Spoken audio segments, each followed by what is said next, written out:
Hello, class. So today we're going over Chapter 4, and Chapter 4 is dealing with the United States Constitution. Um, Throughout the chapter, you're going to dive into the different types of articles that the Constitution prescribes, Article 1, 2, and 3, and and the powers that the Constitution gives to the federal government or the state or reserves for the people. So the Constitution is a special document for a number of reasons. I'll state the most obvious ones first, and then talk about the less obvious ones, but probably the more important reasons. And that is the obvious ones is that it's the founding document that builds the country. So everything that exists as the United States of America right now is all because of this foundational document that we call the United States Constitution. It is the basis for the government structure, and created the checks and balances between the branches, and enumerates certain powers that are given to the states and the people. But is that what makes the document such a special thing? Um, in part, it is a novel idea of how it is set up.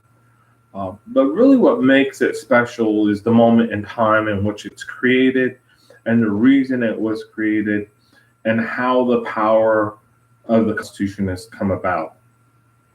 And there are a number of interesting, for those that are interested in learning more about this, there are a number of articles that were published that are called the Federalist Papers and the Anti-Federalist Papers.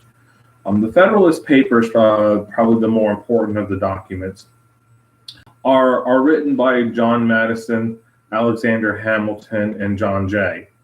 They are the authors of the Federalist Papers. And what they do, what makes these papers so special, is that they actually explain what the Constitution meant, because they were the authors of the Constitutions. They wrote the Constitution. They were part of the important deliberations that occurred in Philadelphia in 1787 during that summer, and putting the concept together. And they discuss the reason why the Constitution was designed the way it was. And it goes all the way back to the Aristotle days, to Plato, the Republic, Aristotle, ethics, and all the great scholars of political science were discussed when the Constitution was being written. And it's such an important time in our history, because the founders believed that this was the only time in history that a document in a government that is by the people could be founded. And they spend a lot of time talking about this idea of it being a special moment in time in history, and why it's essential for us to get this right and develop a government that is a representation of liberty of its people. That is, its primary protection is liberty, it's freedom of the people. At no point in time in history was this ever attempted. Has this been accomplished?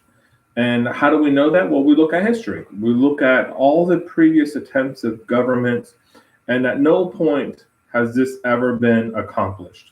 So this feature is an amazing accomplishment that it's come together, and could have only have happened during that moment in time in history for a number of reasons. But the Federalist Papers are something that you should take a look at. Any American citizen should be familiar with them, understand them. It's difficult to even have a discussion of politics and government and law if you don't have a full grasp of what the Federalist Paper says. Having said that, I wanted to spend a little time on that, because it's such a fundamental concept as to why the document is special, why we hold dear to it, and also why it has lasted this long. In a very short capsule, uh, the most important concept of all was that the government had to be formed by the people. In most of the worlds that have constitution, a lot of countries have greater and better Bill of Rights than we do. I know that's a shocking statement, but it's true. The problem is that in almost every other country in the world, rights that its citizens have are given by the government. The government makes a declaration that you have these rights. The founders were so obsessed that the government should not give any rights to people. Only the people give the rights to the people.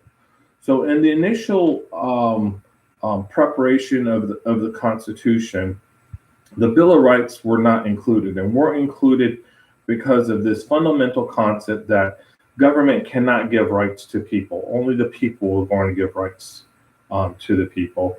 And the only function of the Constitution at that moment in time was to set up a structure of government that protect the interest of the interest and liberties of the people.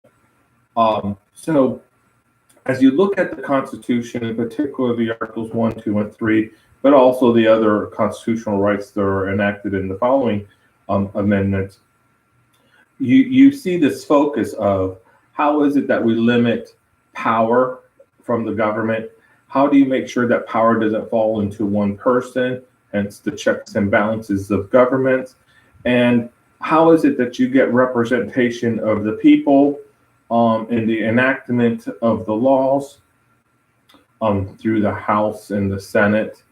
And how do you protect rule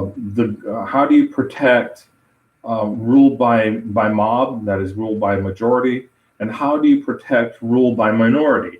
So the founders were concerned about both interests. The majority, because then the majority always get what they want, and hence you always are going to have a segment of the population that's not happy.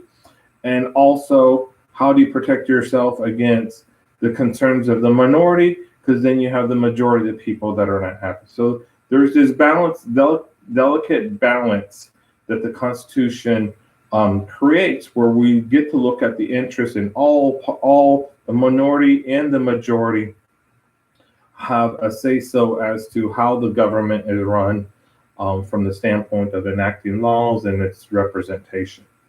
Very, very fascinating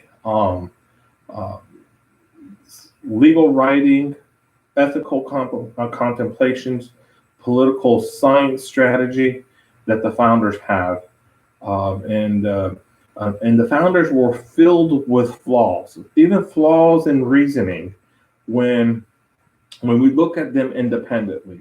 But in this moment in time, the collective thought of the founders really did something unique and special that is probably never going to be replaced again. So those of us that are fortunate to be American citizens and fall under the protections of the Constitution by its government, live in really in a special time in history, at least up to date. The future, who knows? And it's a lot to think about. So as you go through this chapter now, and you're looking at the rights of the president, the rights from the executive branch, and how the legislative branch is set up with a House and representative, how the electoral college was set up, what is the role of the judicial branch. Hopefully this gives you a little bit better understanding as to tackle exactly what this checks and balance means. Nowadays, checks and balances is a term that we throw around all the time. But back then, from a purpose of government, it was almost unheard of to take power away from government. So extremely fascinating moment in time in history. The document is a marvel in its simplicity, which is only 4 pages long, which is fascinating to read. It reads like a law. It doesn't read like a story. But what it represents is a government that really hasn't been replicated since. There's never been a government like the United States, and hasn't been replicated since in any other country, although many attempts were made. So let me know what you think, and as you come across, as you read the chapter and you go through some of the actual rights and discussions, let me know what you think and ask some questions, and I'll be glad to discuss the Constitution and its structure in more detail. Thank you, guys.